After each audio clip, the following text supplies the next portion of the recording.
कर्जत मतदारसंघात येतं आणि 8 गण, 4 गट आणि 8 गण, त्याचं जे काही लोकसंख्या आहे, पुरुष स्त्री मतदान आहे वगैरे वगैरे, हे डिटेल्स मी तुम्हाला सगळे देतो. त्याचं रिझर्वेशन कुठलं पडलेलं आहे, तारीख आहे सकाळी 7:30 ते 5:30 पर्यंत आणि मतमोजणी 1 दिवस सुट्टी दिली परत 6 तारखेला गुरुवारची आणि गुरुवारी मतदान आहे, शुक्रवारी सुट्टी आहे आणि मतमोजणीची तारीख आहे 7 फेब्रुवारी सकाळी 10 वाजल्यापासून. राज्यातील 12 जिल्हा परिषदा व त्या अंतर्गत 125 पंचायत समित्यांचा सार्वत्रिक निवडणुकीचा कार्यक्रम नुकताच माननीय निवडणूक आयोगाने जाहीर केलेला आहे. त्याचं थोडक्यात जो कार्यक्रमाचं जे शेड्यूल आहे मी आपल्याला वाचून दाखवतो. नामनिर्देशन पत्र स्वीकारण्याचा कालावधी जो आहे तो 16 जानेवारी ते 21 जानेवारी आहे.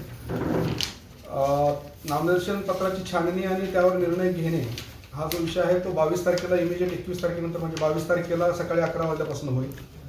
छाननी झाल्यानंतर वैधरित्या नामनिर्देशित उमेदवारांची यादी प्रसिद्ध करण्याची जी वेळ आहे ती 22 तारखेलाच छाननी पूर्ण झाल्या लगेच ती यादी प्रसिद्ध करायची आपल्याला. वैधरित्या जे उमेदवार नामनिर्देशित होतील त्यांना उमेदवारी मागे घेण्यासाठी मुदत राज्य निवडणूक आयोगाने 23 जानेवारी ते 27 जानेवारी अशी दिलेली आहे.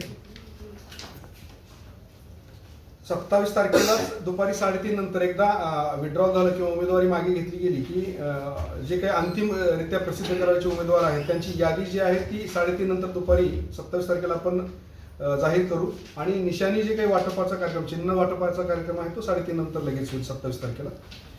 मतदान जे आहे ते 5 तारखेला आहे सकाळी 7:30 ते 5:30 वाजेपर्यंत.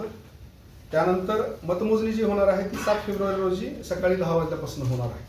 थोडक्यात हा कार्यक्रम असा मान्य राज्य निवडणूक आयोगाने जाहीर केलेला आहे.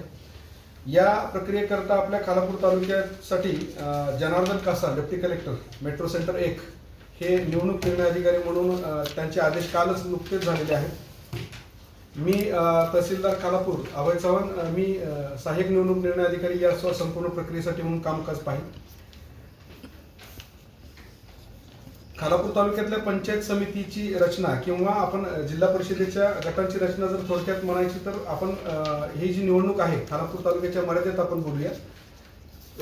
4 गटांकरिता म्हणजे 4 निवडणूक विभागांकरिता आणि 8 निर्वाचक गणांकरिता ती निवडणूक होणार आहे. म्हणजे जिल्हा परिषदेचे आपण 4 उमेदवार निवडून देणार आहोत आणि पंचायत समितीचे 8 उमेदवार आपण निवडून देणार आहोत.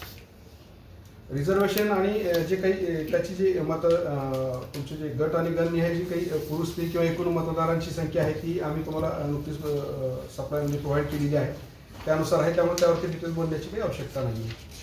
ही जी निवडणूक प्रक्रिया आहे ती सर्व तुम्ही आम्ही मतदार आणि सर्व यंत्रणा सोबत घेऊन आपल्याला व्यवस्थितरित्या पार पाडावायची आहे. धन्यवाद. थँक्यू. टाइम्स डिजिटलला लाईक करा, सबस्क्राईब करा, शेअर करा आणि बेल आयकॉन दाबायला विसरू नका. पाहत रहा टाइम्स डिजिटल.